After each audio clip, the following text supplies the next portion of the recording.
I never miss a Charlie Kirk event because I love Charlie Kirk, and I know Charlie Kirk very well. But I always forget what the walkout is like, and I feel like I'm going to have a seizure. It's like free. Anyway, thank you so much for having me. This is more people in one place than I've seen since the last Charlie Kirk event I was at, so it's hilarious. So I notice everyone's been talking about Epstein tonight, and I want to kind of differ from the crowd a little bit in saying that I watched Ben Shapiro yesterday, and now, before you boo me, I thought he made a really solid point. He's like, it happened a long time ago. Who cares? And by the way, we should trust the government and whatever the bureaucrats tell us. And by the way, it's wrong to ask a lot of unauthorized questions. So I just want to go on the record to say that, no, to say I think that's absurd. And it's exactly the kind of thinking that I personally voted against in the last election. In the last election, I spent a lot of the month of October campaigning with and for the president. I voted for the president. I never vote for anybody generally. I know they're always telling you, you must vote or you can't have an opinion. Oh, shut up. I don't like to vote, but I did vote this time. And I don't like to vote because I don't believe in any of them. And this time I really felt like I know Trump well. I love Trump personally. And what we were looking at was just so awful and totalitarian and stupid.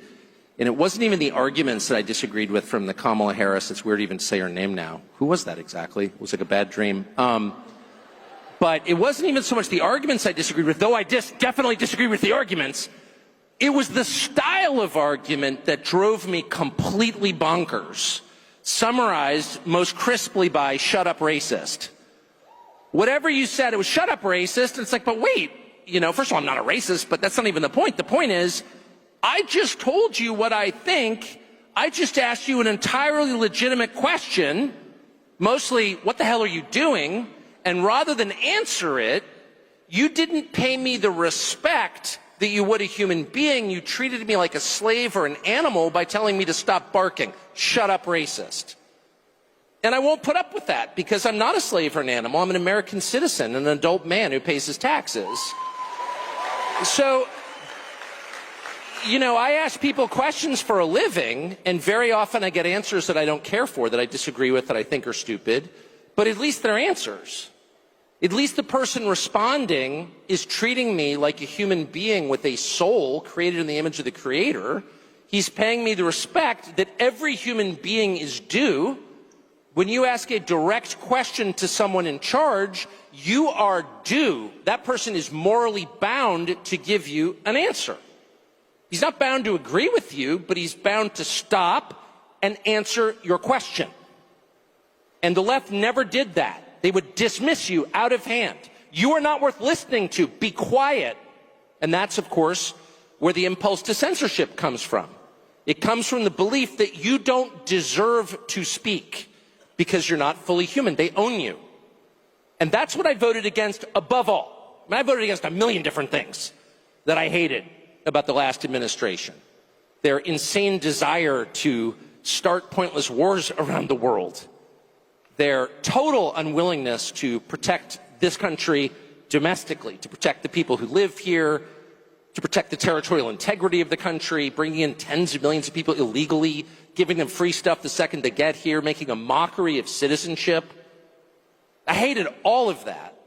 I hated all of that. But the thing I hated most was their total unwillingness to answer any question about why they were doing what they were doing, because it was just too insulting.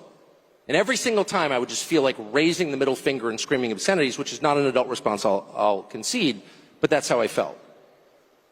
And I think that's really at the heart of why the Epstein thing is so distressing. I mean, the guy was some weird sex freak who was abusing girls. We knew that. But the fact that the U.S. government, the one that I voted for, refused to take my question seriously and instead said, case closed, shut up, conspiracy theorist, was too much for me. And I don't think the rest of us should be satisfied with that. And by the way, let me just say really quickly, because I was so mad about it that I think I found out part of what's going on. I think we are going to find out more. And I think the truth, for whatever it's worth, in case you're interested, is that the DOJ didn't release lots of incriminating sex videos with Epstein and his billionaire pals because they don't have them. They don't have them because when the original search warrant was served, 2007, I think, possibly 2006, I think 7, it was basically designed to protect Epstein. The search warrant was written in such a way to make sure that the feds never got their hands on the actually incriminating evidence. It's another way of saying the cover-up has been going on since 2007, almost 20 years. And so the real question is not, was Jeffrey Epstein a weirdo who was abusing girls? Yes, we can answer that. The real question is, why was he doing this, on whose behalf, and where did the money come from? And those are the questions that need to be answered. And I think it's entirely fair to ask them. And it's not adequate to say anyone who asked them is somehow desecrating the memory of little girls who died in Texas. I'm not going to put up with that answer. I don't care who gives that answer. That is not acceptable. And I think the real answer is Jeffrey Epstein was working on behalf of intel services, probably not American. And we have every right to ask, on whose behalf was he working? How does a guy go from being a math teacher at the Dalton School in the late 70s with no college degree to having multiple airplanes, a private island, and the largest residential house in Manhattan? Where did all the money come from? And no one has ever gotten to the bottom of that because no one has ever tried. And moreover, it's extremely obvious to anyone who watches that this guy had direct connections to a foreign government. Now, no one's allowed to say that that foreign government is Israel because we have been somehow cowed into thinking that that's naughty. There is nothing wrong with saying that. There is nothing hateful about saying that. There's nothing anti-Semitic about saying that. There's nothing even anti-Israel about saying that. I've spent my entire life pretty much in Washington, where I knew and loved a number of people, including one very close person who worked at CIA. That has never prohibited me from saying, I think the CIA has done some horrible things, murdered a bunch of people, participated in the murder of a sitting U.S. president. It's got a whole trail of crimes. That doesn't make me a disloyal American. It doesn't make me anti-American in any sense. I was born here. My family's been here for hundreds of years. I love this country. That's why I live here. So criticizing the behavior of a government agency does not make you a hater. It makes you a free person. It makes you a citizen. You're allowed to do that because you're not a slave. You're a citizen. And you have a right to expect that your government will not act against your interests, and you have a right to demand that foreign governments not be allowed to act against your interests. That's not creepy. It shouldn't be forbidden. And yet all of us have trained ourselves to believe that you can't say that somehow, that that's like too naughty and forbidden. And the effect of making that off limits has been to create a lot of resentment, and I'll say it, hate online, where people feel like they can't just say, like, what the hell is this? You have the former Israeli prime minister living in your house. You have had all this contact with the foreign government. Were you working on behalf of Mossad?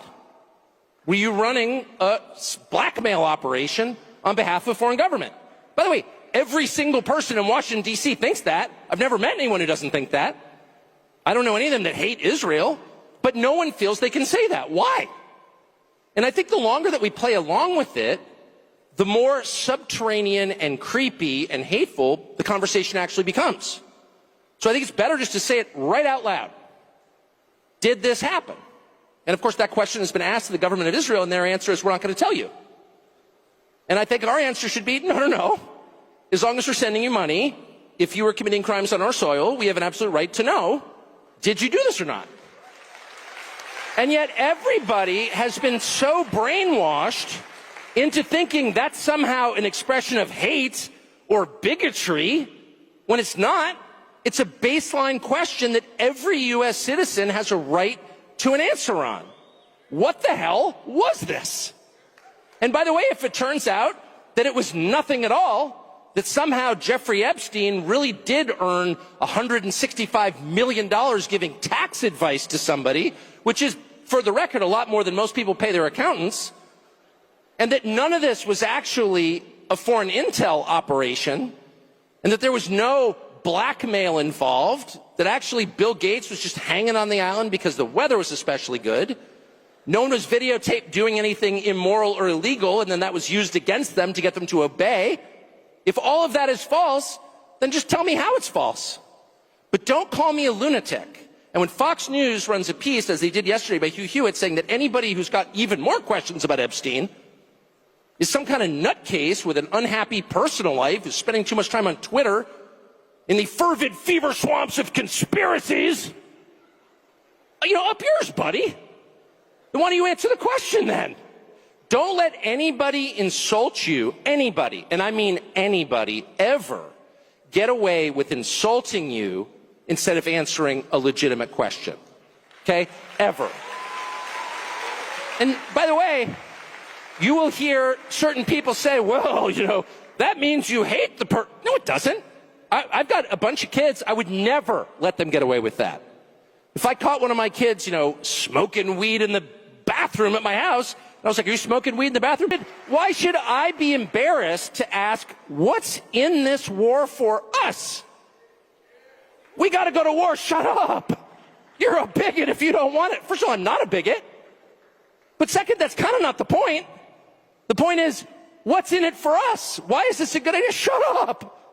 And it's exactly the style of argument that I voted against, and I will never accept it. I don't care who does it. I will never accept that. Give me a legitimate answer, a reasonable answer, a sincere answer, a good faith answer. We may disagree. You may say, as a good friend of mine who's totally deranged, but a good person, said to me yesterday, Iran is the biggest state sponsor of terrorism in the world. Reading the talking point that apparently everyone, a bumper sticker that is for sale somewhere, I guess. And I'm like, okay, I don't even know what that means exactly, but how many Americans have been killed by Shia terrorism in my lifetime, which is 56 years? I can't think of any. I'm sure there have been some in the United States. There have been Shia terror attacks sponsored by Iran in the U.S. I can't think of any. There was 9/11. That was a Sunni terror attack. And then there's the drug epidemic, which has killed more than 1 million people. I don't like that. And I really don't. I'm not just saying that. And I mean every individual on the planet, regardless of what he looks like or what he believes. That is true of every person. And I sincerely mean that. But even if I didn't, maybe I was some full wacko. And maybe I was taking tons of money from some bad country, one of the bad countries you're not allowed to talk about or like. Qatar! That's the most hilarious. Qatar is kind of controlling our conversation. Qatar. Evil Qatar. I am laughing. I've actually been to Qatar. It's awesome. Never taken $1 from the Qataris or the Qataris or whatever they're called. It's a great country. But whatever. But even if I was on the payroll of Qatar, which I guess I can't now. But anyway, even if I was, it still wouldn't make the question any less relevant. Why is this a good idea? And their refusal to answer that question lets you know right away that you are not dealing with a person of good faith. You're dealing with a propagandist who is trying to control you. And I would say at exactly that point, that's when you say out loud, I know who you are. This is all fake. You can't even answer the question. You're trying to make me shut up because I'm a bigot, like the liberals did 7 months ago. And that's why we voted them out. So I'm not putting up with that. I voted against this, and I won't tolerate it. So the second point I would make, before maybe taking a couple of your hostile questions, I hope, about Qatar, is I was brooding about this today. What about the Epstein story is so uniquely infuriating? And I'll just say, I've never met Epstein, but I know 1 million people who knew Jeffrey Epstein. It is true that he was around. Everyone knew Jeffrey Epstein. I don't think I was cool enough to actually meet him, but he was just a guy who was kind of circulating around, this rich guy who knew everybody. What is it, and everyone knew he was a creep, but then there are a lot of creeps in that world. Just telling you what you probably know already. What is it about Jeffrey Epstein that's so infuriating? Bill Ackman's well-connected and super aggressive. That's it.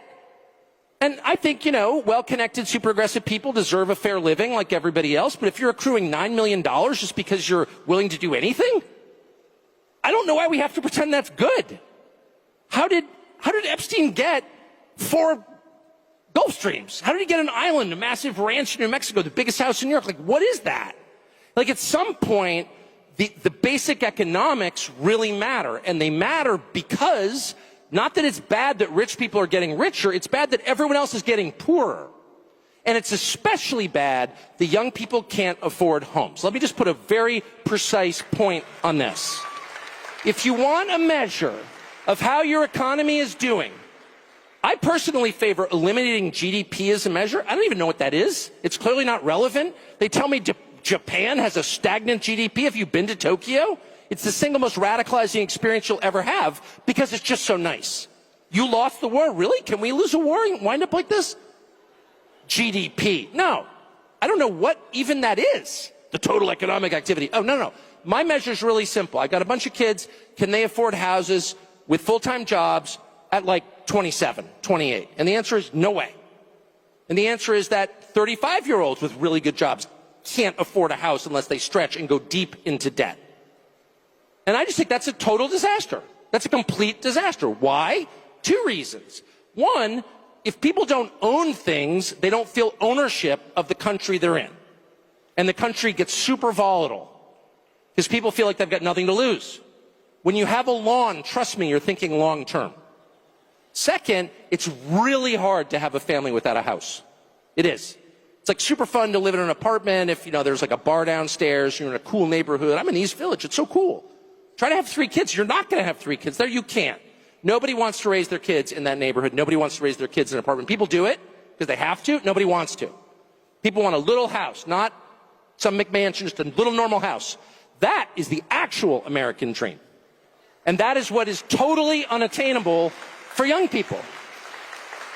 And so the only young people in general that you will ever meet who have houses are young people whose parents help them.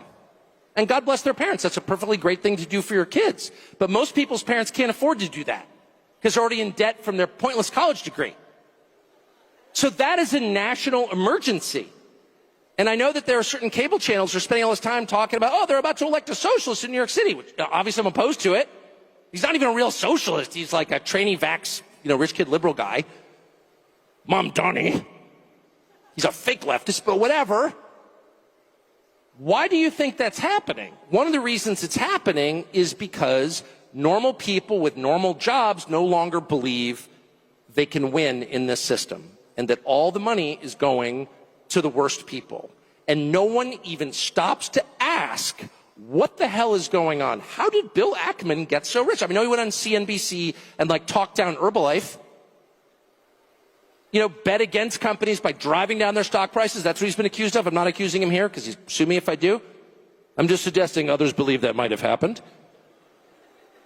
He's already threatened to sue me for saying that. But there are plenty of people who do that. And I'm not saying even that it should be illegal. What I'm saying is that our leadership class should say something about it and should assign a moral value to it. And if you're getting rich by loaning money to people at incredibly high interest rates, that's something you're going to have to talk to God about. That is not good. That is not virtuous. That's disgusting. And the fact that nobody feels free to say that, nobody feels like you can just say 30% on a credit card? Why is anybody paying a credit card bill? I said to somebody recently, I feel like I'm very moderate and sensible and, well, yeah, that's what they used to call it. It was forbidden. I said to someone recently, we really need a political party where people just it's the, hey, I'm not paying my credit card bill party. And let's just bring down Citibank. Just not permanently, maybe permanently.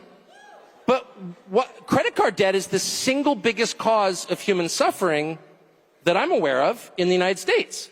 It's not Iran. Iran's not doing that. Oh, you, a tool of the Ayatollah. No. I'm actually Episcopalian, not Shiite.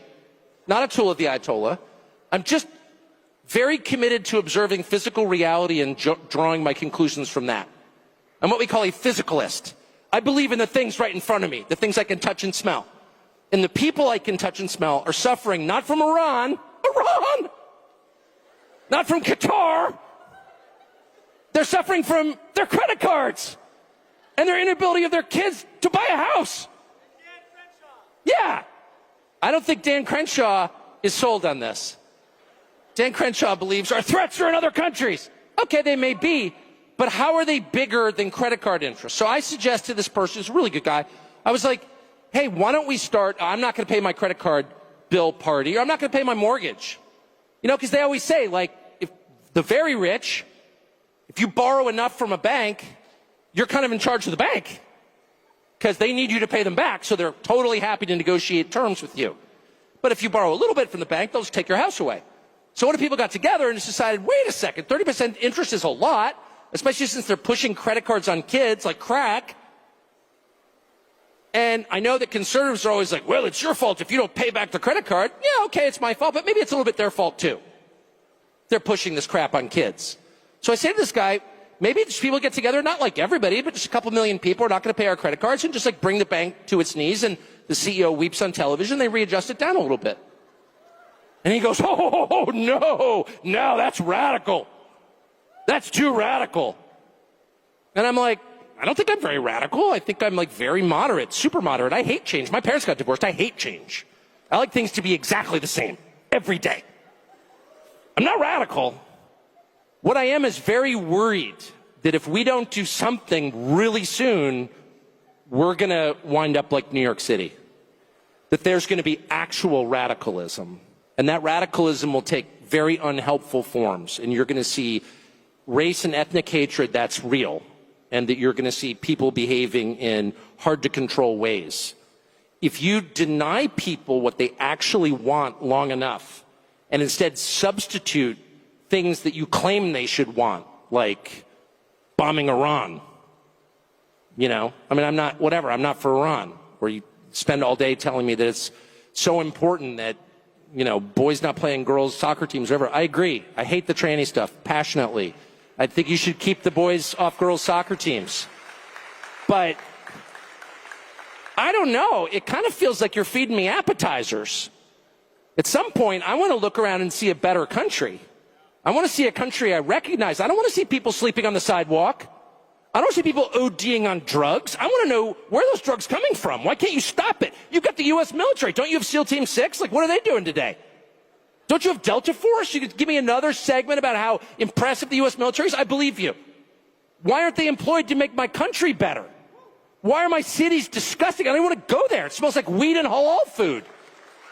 And you're lecturing me about how it's a great moral victory that I kicked the boys off the girls' soccer team? Good, I'm so glad. But let's do the real stuff, like making New York livable. And create an economy where my kids can have kids. How about this? How about we just make the measure really super simple? Can my children have without the benefit of like the great luck I have had, can they have a roughly approximate life that I had? Or how about just a middle-class life? Can they like get married young, as I did, and like have 4 kids and, you know, take a couple jobs, work hard and all that stuff? But in the end, it's like, fine. Can they do that? Or is that like so remote a possibility that you need to tell me that Iran is the real threat, take my mind off the fact that you stole all the money and screwed up my country beyond recognition? So I guess what I would say before I have an actual aneurysm is, unless we say to the people in charge, we are going to determine what's important, you need to listen to us, your voters, about what we actually care about. I'll take a lecture for about 10 minutes. I can do that. I went to school. You know, I'm used to sitting there and being like, oh, yeah, okay, the Axis powers, that's so important. Thank you for telling me. I can take a lecture for about 10 minutes, and they're like telling me Iran is the greatest sponsor of terrorism. Okay, that's great. I hate Iran. Got it. But at some point, I want to pipe up and say, yeah, but what are you going to do about Union Station in Washington, D.C., which is filled with passed-out drug addicts with spreading urine stains? Like, it wasn't that way. I was here. How did that happen, and why aren't you fixing it? And by the way, if you don't fix it or even acknowledge it, dude, bad things could happen. Like, wake up. The time is to wake up out of your freaking fantasy world where you think telling the rest of us to shut up is enough. If you keep doing that, you know, this could go in dark direction. So I think it's so important for every person to look around and make your own decisions about what's important. What's important to you? What around you in your life? What do you see in your family, among your friends, in the town that you live in that's going wrong? Those are the biggest problems. Not what some shill on television is telling you your biggest problems are. He can shut up, but he won't. But look around. What's the biggest problem in your life? And if you're burdened by a car loan... Thank you for coming to this event. I'm 20 years old. I've been watching you for the past 12 years of my whole life. Every single night, I've always listened to you. So thank you for coming. We love to listen to your opinions, listen to you preach basically to everyone.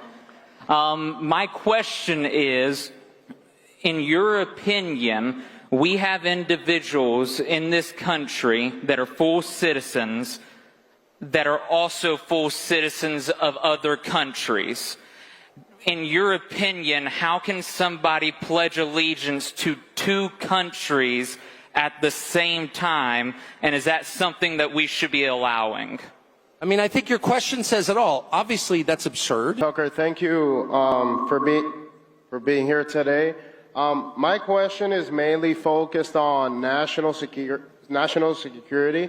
I have a question first and then a proposal. I'll see how you go about that. Now you're freaking me out. You got a Rumble hat on. I love you already. All right. I'm going to stop and have an Alp, which is America's premier nicotine powder. Go for it.